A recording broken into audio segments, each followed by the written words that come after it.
I'm Jacob, 28, and if there's one thing I've learned, it's that silence sometimes says more than any argument ever could. I've never been the loud one in the family. That was always my sister, Ashley. She's 2 years younger than me, but you'd think she was the firstborn the way everyone caters to her. Growing up, she was the golden child, the kind who could spill juice on the carpet and somehow get praised for expressing herself creatively, while I get scolded for breathing too loud. My mom adored her, my dad. Well, he mostly kept to himself, quiet but complicit. I used to think it was just how families worked. Some kids get the spotlight, others get the scraps. I didn't mind. Or maybe I did. But I got good at pretending not to. It wasn't always terrible. There were some moments, birthdays, holidays, movie nights, where things felt normal. Where Ashley wasn't this spoiled, self-centered hurricane and my mom wasn't feeding the storm. But those moments got rarer as we got older. Ashley learned early on that the world would bend for her if she pushed hard enough. And my mom? She'd hold the world steady while Ashley stomped all over it. I was the one who didn't get it. The one who was too sensitive or taking things the wrong way. Every slight was minimized. Every insult brushed off as a joke. Eventually, I stopped reacting. That was my defense, calm, quiet, distant. By the time we were in our 20s, I had carved out a life for myself that barely touched theirs. I had my own apartment, my own friends, and my own little digital marketing agency that was starting to take off. I wasn't flashy about it. No big social media posts, no humble brags. I just worked. That's something Ashley never really had to do. She floated from job to job, chasing dreams and ditching them just as fast, because there was always someone, usually mom, there to clean up the mess. When she met Ethan, her fiancé, I honestly thought maybe things would shift. He was calm, grounded, polite in a way that made him seem like he was raised by an entirely different species than us. I liked him. He made Ashley tolerable.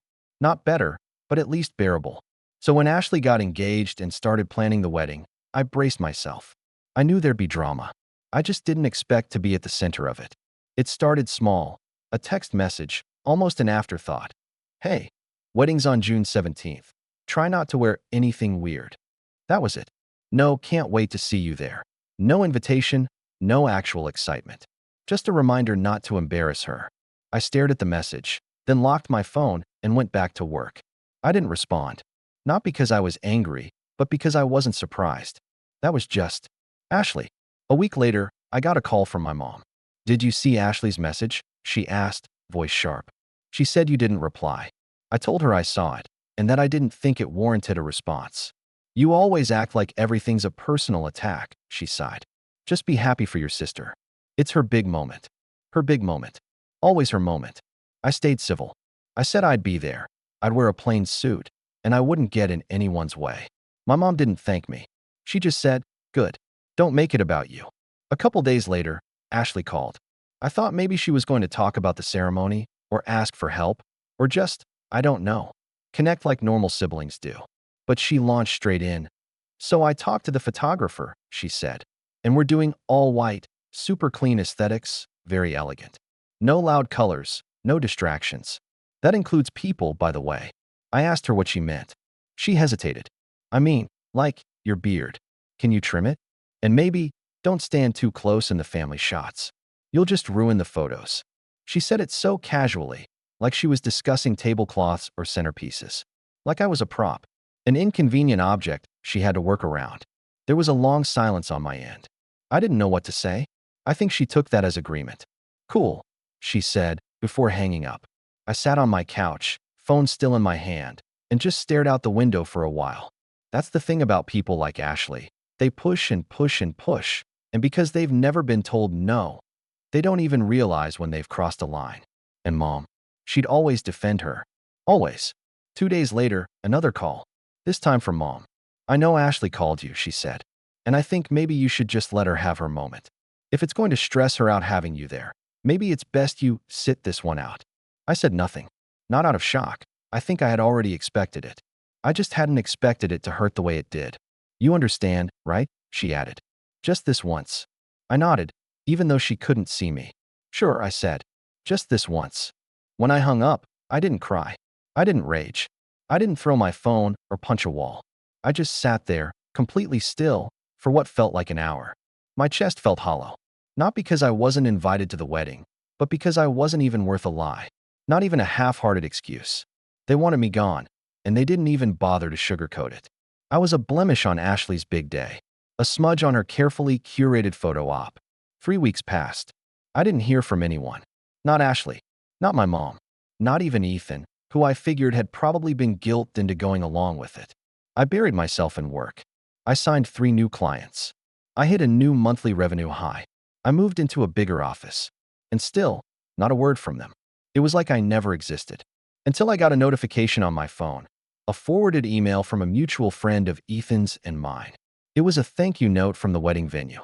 Apparently, they just finalized the deposit for a massive ceremony package at a picturesque estate just outside the city, a venue Ashley had been dreaming of since she was 16. I remembered her talking about it once, pointing out Pinterest photos like it was a fairy tale castle. It was expensive, like, beyond her budget expensive.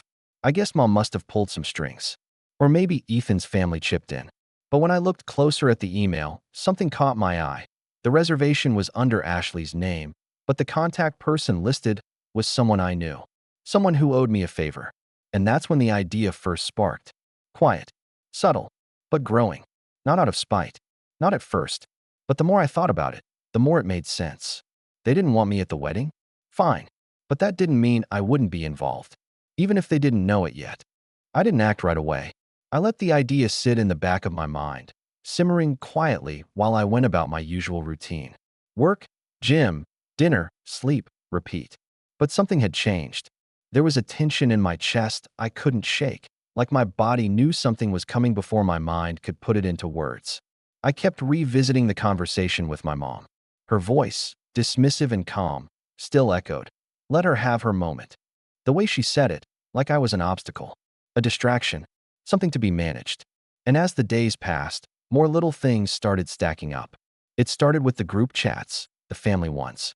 I wasn't removed, technically, but they might as well have deleted me. No one replied when I said anything. My cousin Michael asked if anyone needed a ride from the airport. My aunt offered to help with flower arrangements. Ashley shared a photo of her dress, blurred, of course. No peeking, boys. I commented, just trying to be polite. Looks great. Hope the day goes well. Nothing. Not even a like. Then, a few days later, I saw my mom post a Facebook status, a rare thing, since she usually reserved social media for snooping on relatives or sharing weird recipe videos. But there it was, so proud of my beautiful daughter. Can't wait to see her walk down the aisle. You deserve everything, sweetheart. Some people come into this world shining, and Ashley's always been one of them. It hit me harder than I expected, not because of what she said, but because of what she didn't. I wasn't in the photo collage she attached, even though one of the pictures was from a family vacation I had paid for. A trip to Florida 4 years ago where Ashley forgot her wallet, and I footed half the bill just so the whole thing wouldn't be a disaster. There we were, Dad, Mom, Ashley, and Ethan, all smiling on a beach. Except I had been cropped out. Literally. I remembered the original photo. I was standing right next to Dad. I didn't comment. I didn't call her out. I just saved the post to a folder called Reminders. Then came the bridal shower. It was at a tea room downtown, nothing fancy, but it looked nice in the photos. Pink decor, little cupcakes, wine glasses lined up in rows.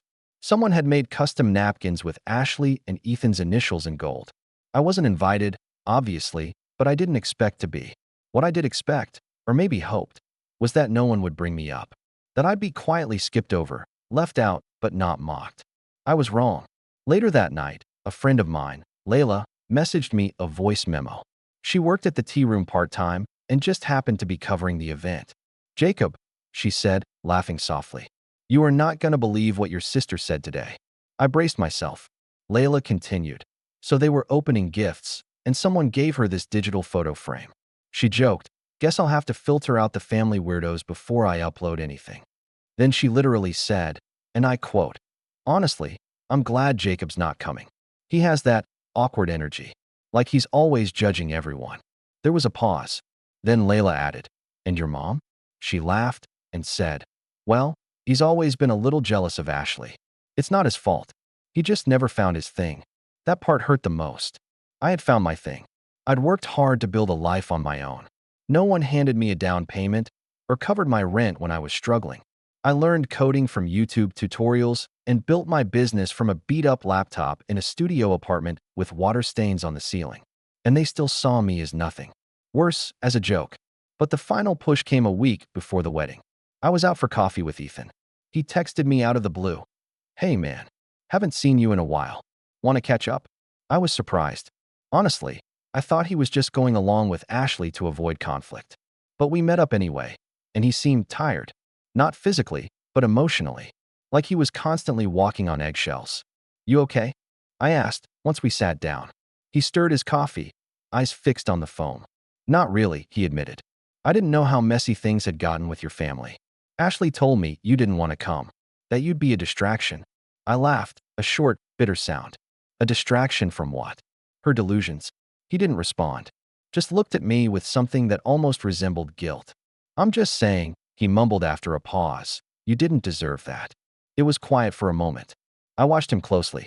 "Then why are you marrying her?" He looked up, startled. "I mean," I added, "you're not stupid. You can't tell me you haven't seen it." Ethan let out a slow breath. "Because I love her. And because I guess I thought marrying her would mean the rest would get easier." It was such a naive thing to say that I almost pitied him. But I didn't press. He looked like a man trying to convince himself he'd made the right call. As we stood to leave, he hesitated, then pulled out an envelope from his jacket. "Ashley said not to give you one," he said, handing it to me. "But I figured you should have it anyway." It was the official wedding invitation. Heavy cardstock, gold trim, embossed lettering. I took it, but I didn't thank him. When I got home, I didn't open it. I just added it to the reminders folder.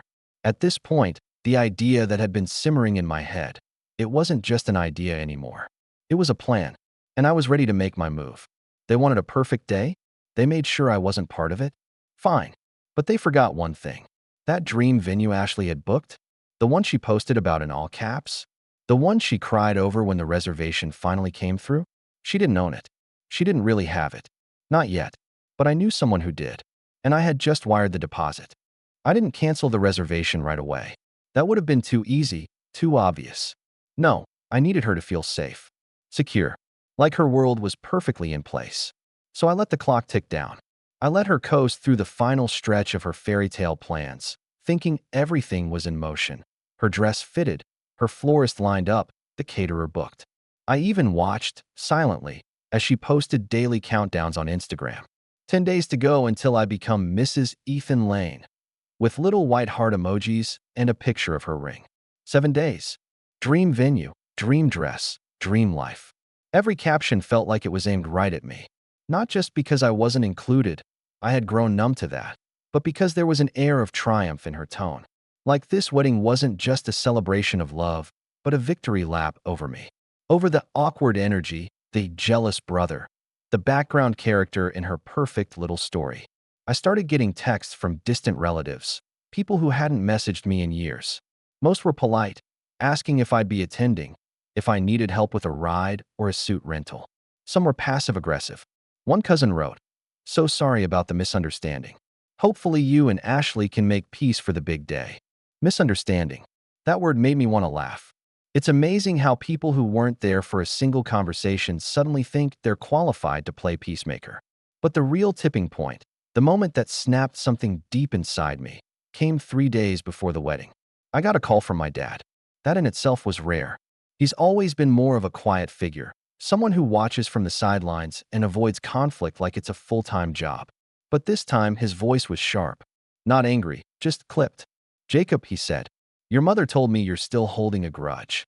I blinked. "Excuse me. This is your sister's wedding," he continued. "And no matter what disagreements there've been, family shows up. Family supports each other." I laughed, genuinely confused. "You mean like how Mom supported Ashley by asking me not to come? Or how Ashley said I'd ruin the photos?" He paused, but only for a second. "Ashley's under a lot of stress. She didn't mean it like that." There it was. That old familiar tune. She didn't mean it like that. As if words only counted when they were convenient. "I'm not coming," I said flatly. "You're being petty." That hit me harder than I expected. Not because it was harsh, but because it was him. The one person in the family who usually kept his distance. Who never took sides. But now, when he did speak up, it was just to tell me to fall in line. To shut up and play my part. You know what's funny? I said quietly. You've barely spoken to me all year. But suddenly, now that I might mess up Ashley's big moment, I'm worth a phone call. Don't twist this, Jacob. I hung up. I didn't raise my voice. Didn't throw my phone. I just walked to my fridge, grabbed a bottle of water, and sat down in silence. My hand was shaking slightly. Not with anger, but something colder. Sharper.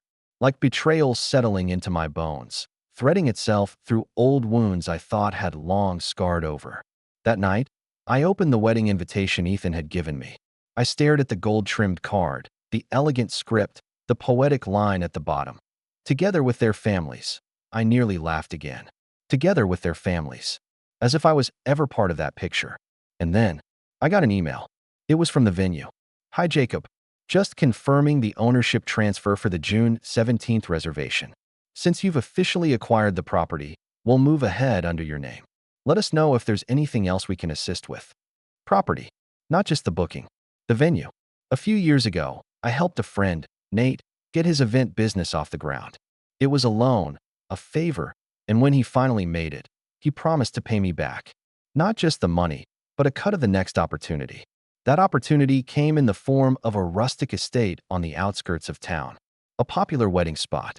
The kind of place that charged a premium for its picturesque views and exclusive packages. Nate offered me first refusal when he wanted out. I hadn't planned to take it. Real estate wasn't exactly in my playbook. But when I saw Ashley's name on the client list, I bought it. Quietly. Cleanly. No drama. No announcement. Just paperwork, signatures, and a wire transfer.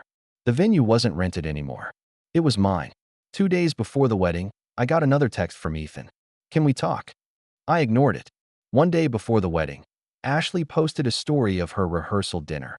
Champagne clinking, everyone laughing, her twirling in a white dress. Tomorrow is going to be perfect, she wrote. It almost was. Almost. But as the sun set on that final night, something shifted. At 9:43 p.m., Ashley texted me.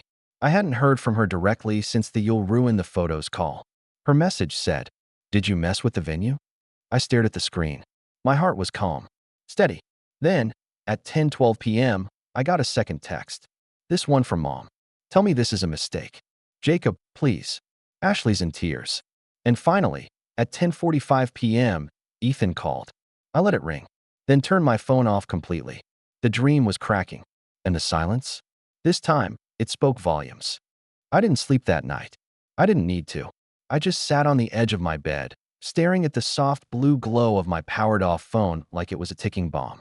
The apartment was quiet except for the low hum of the fridge and the occasional car passing by on the street below. There was no satisfaction, no rush of victory, just stillness. The kind of silence that presses against your chest and makes you question if you're still breathing. At some point around 2 a.m., I walked to the kitchen, poured a glass of water, and leaned on the counter. My reflection in the dark window stared back at me, calm, composed, and hollow. I thought I'd feel triumphant, like I'd finally tipped the scales after a lifetime of being pushed aside.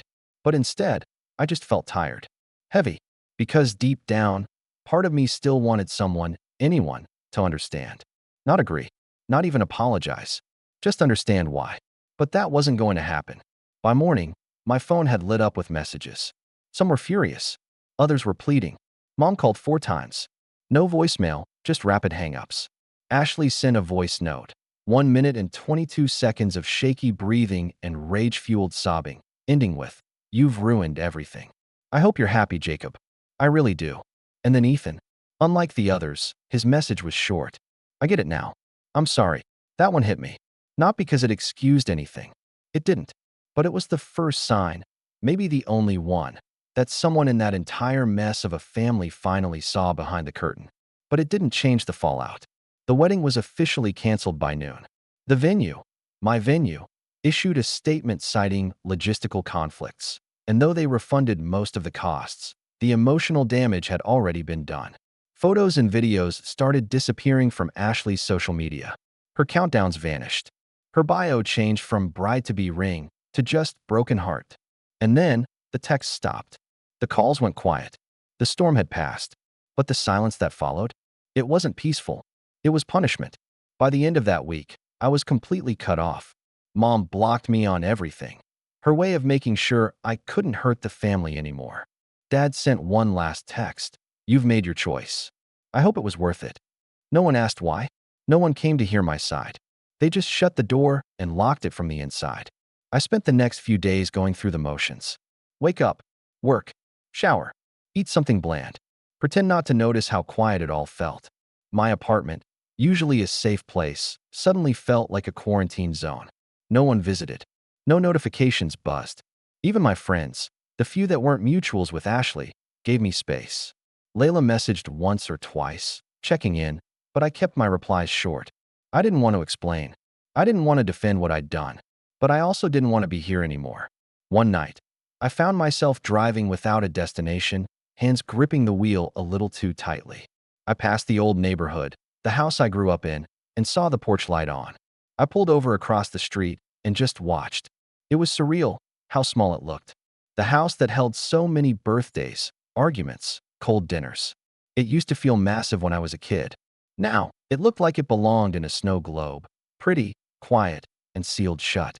The curtains were drawn. I could see silhouettes moving inside. Laughter.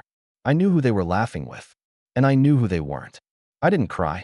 I didn't even blink. I just sat there for a long time, then started the engine again. The next morning, I called my real estate agent. List the venue, I told her. Sell it. She was surprised. Already? You only just bought it. Exactly, I said. It served its purpose. It wasn't bitterness. It wasn't regret. It was clarity. I had spent my whole life trying to be included, trying to earn a seat at the table by staying silent, staying calm, being the bigger person. But maybe some tables just weren't worth sitting at. So I let go. I sold the venue. I paused my business. I booked a trip. Spain first, then maybe Portugal. Somewhere warm. Somewhere no one knew my name. I didn't make a big deal out of it. No social media post, no new chapter caption. I just packed a suitcase, left a key with my neighbor, and went. On the plane, I looked out the window as the clouds folded beneath us like waves. For the first time in a long time, I didn't feel like I was running from something. I felt like I was walking away. And walking away, I realized, is sometimes the only power you have left. Spain was quiet in the best way. Not the kind of silence that suffocates you like it did back home, but the kind that fills your lungs. Clean, easy air. My first morning in Seville, I sat at a little cafe with a coffee so strong it nearly knocked me out of my chair, watching people walk by with no clue who I was or what I had done. There was something oddly comforting about being completely irrelevant. No expectations, no baggage, just a guy with a duffel bag and a decent tan forming. The first week, I barely checked my phone. I didn't care what the fallout was back home. I didn't care who was talking, who was gossiping, or who had painted me as the villain. For once, I wasn't spinning my wheels trying to be understood. I just existed. And slowly, I began to breathe again.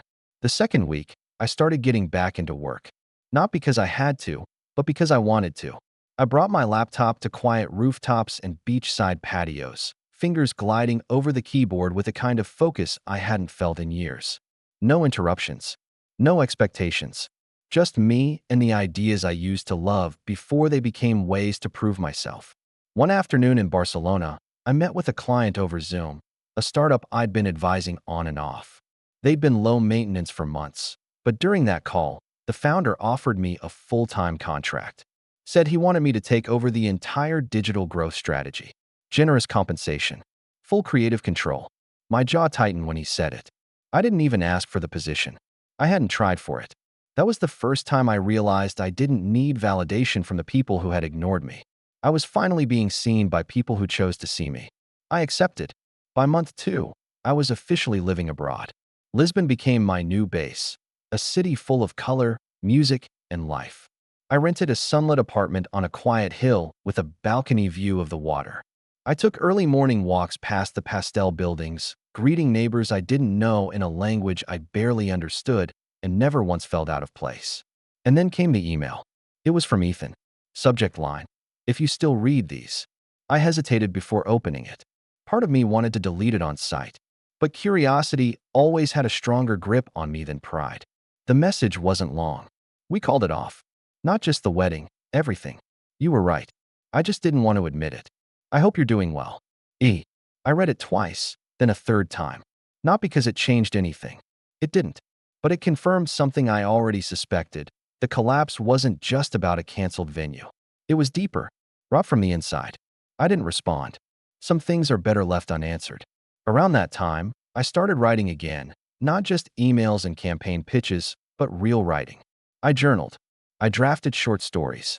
One night, I sketched out an entire book outline about quiet revenge, family wounds, and the power of walking away. Maybe one day I'll finish it. Maybe not.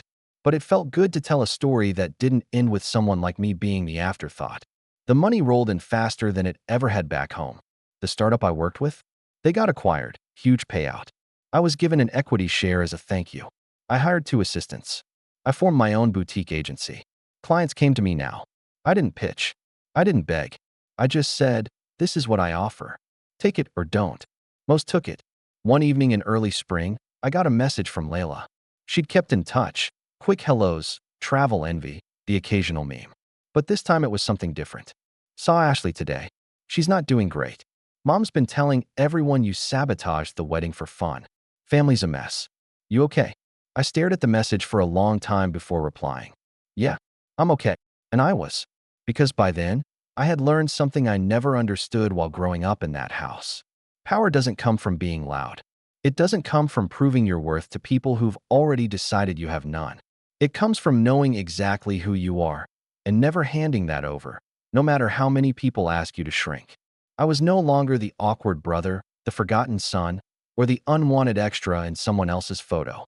I was Jacob Carter, self-made, unbothered, and finally free. But freedom comes with choices. And one of those choices was whether or not to finish what I started. Because just as I had learned to rise, a new opportunity was knocking. One that could flip everything again, not out of spite, but something even sharper. Justice. It started with an unexpected email, not from Ethan this time, or Layla, or even anyone from back home. It was from an old college acquaintance named Marcus Navarro, someone I hadn't spoken to in almost a decade. We'd worked on a marketing project together during our final year. Nothing major, just a group assignment that involved building a pitch for a fictional wedding brand. I remembered he was ambitious, a bit cocky, but sharp. The kind of guy who always had 3 side hustles going and talked about leveraging connections before most of us even had LinkedIn profiles. His message opened with polite small talk, but halfway down the email, my eyes froze on a line that made my pulse skip. Small world, I'm actually working with your sister now. She and your mom are trying to launch a family-run bridal business. Came across your name during research. Thought I'd say hi. My stomach dropped. Ashley and my mom. Launching a bridal brand? I read it 3 times to be sure I wasn't misunderstanding. He even attached a link to a mock-up website.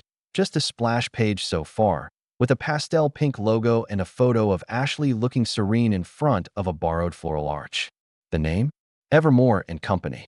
It was professional. Classy even. Exactly the kind of thing they'd do, trying to brand themselves as tasteful entrepreneurs, capitalizing on the wedding industry like they hadn't just scorched the earth around them.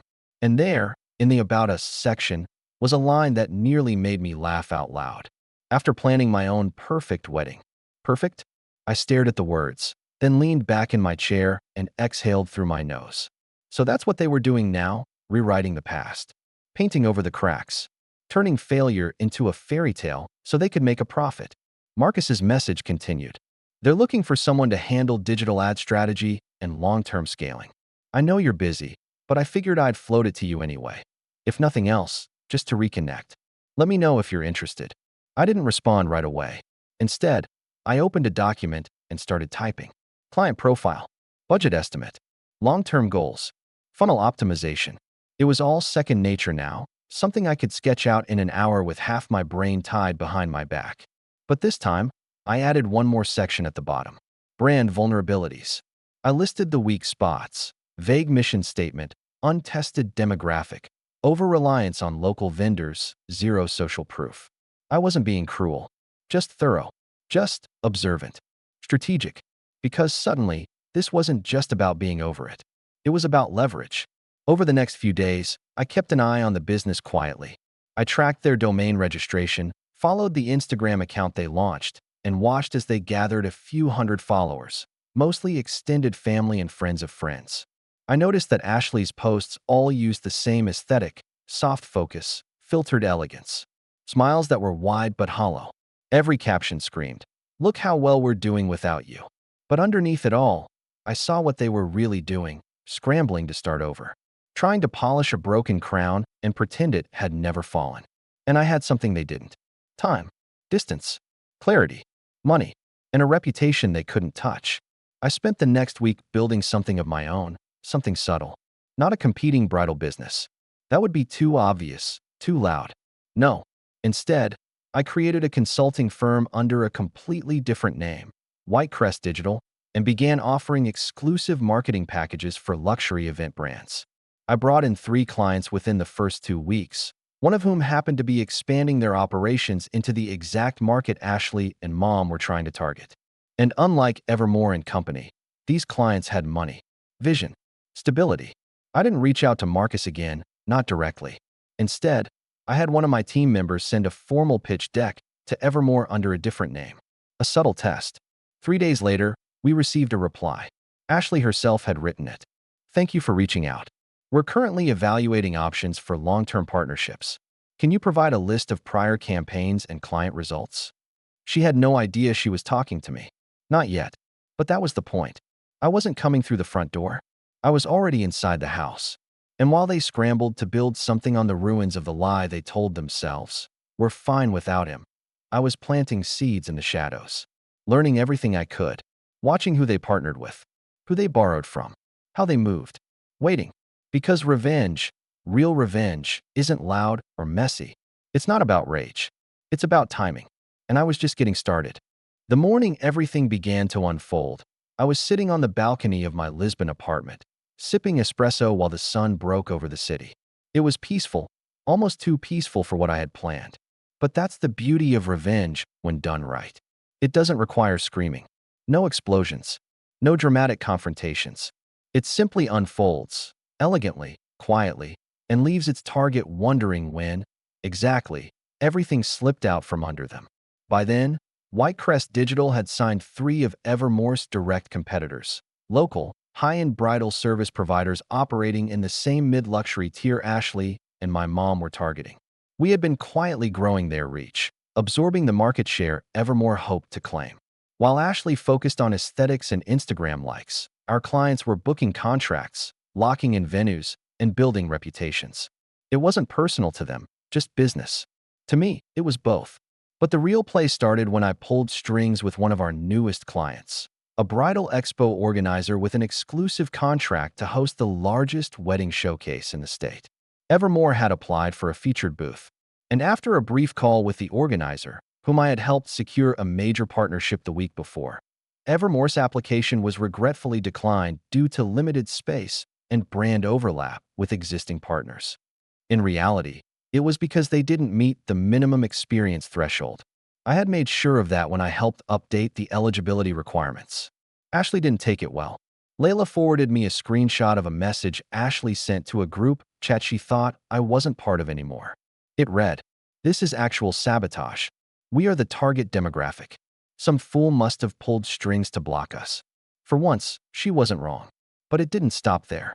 You see, when you rush to build a brand on the ashes of a failed wedding, especially one as publicly messy as Ashley's, people talk. Especially vendors. Especially when payments are late. I reached out to one of her ex-vendors, a floral designer named Moira who had been ghosted by Ashley and Mom after they canceled the first wedding.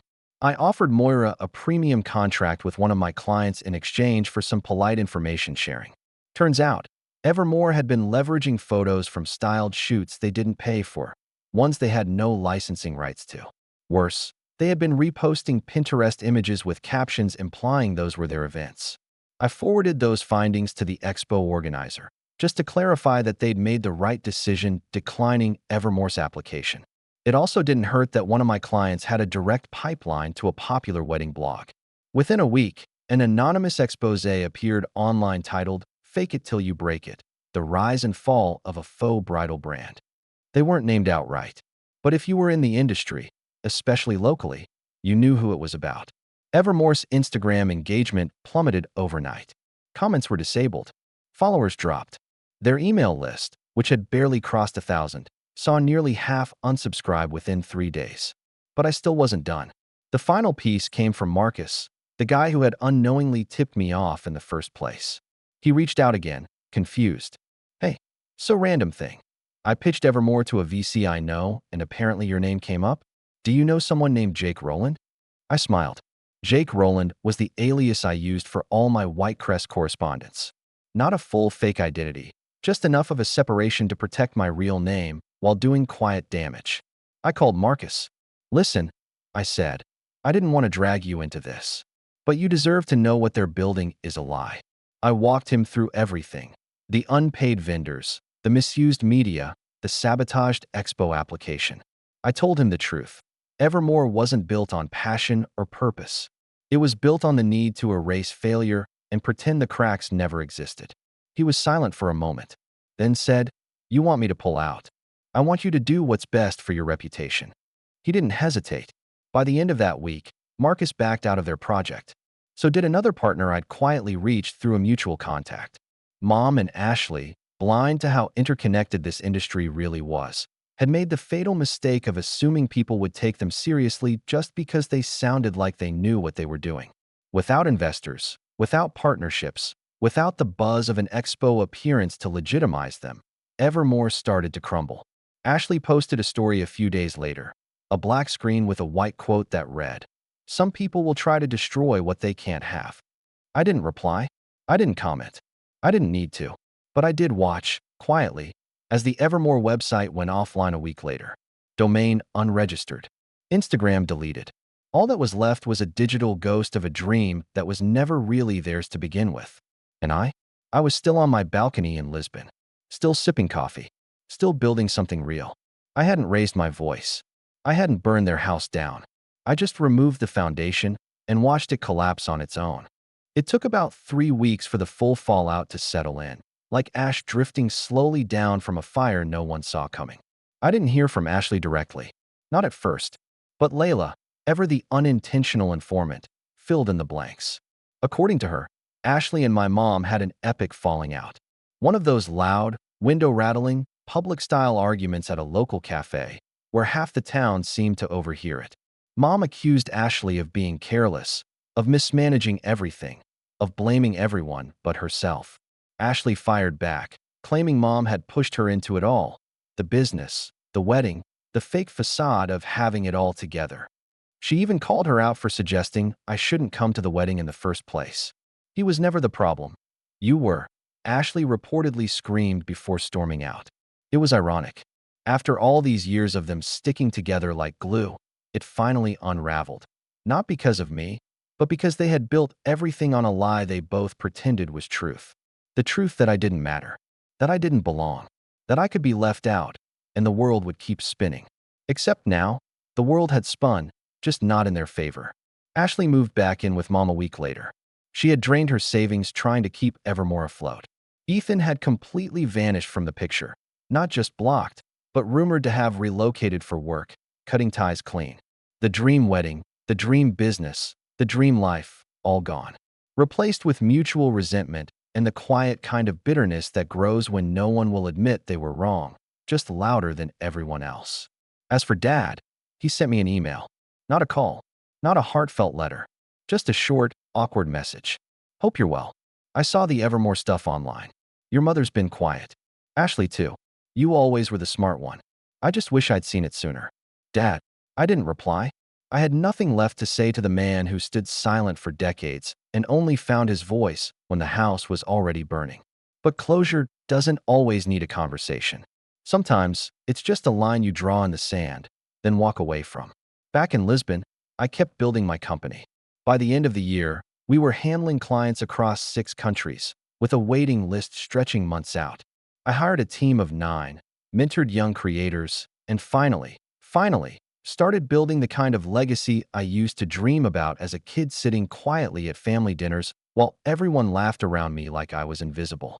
And one night, 6 months after it all collapsed, I received a message. It was from Ashley. Just one line. Was it you? I stared at it for a long time, then deleted it without replying. Because she already knew. And me? I didn't need to say anything. She could scream into the void, rewrite history again, blame everyone but herself. But the truth would sit with her in the quiet. And I'd already had my final word, not spoken, not shouted. Built. I wasn't her ruin. I was her reminder.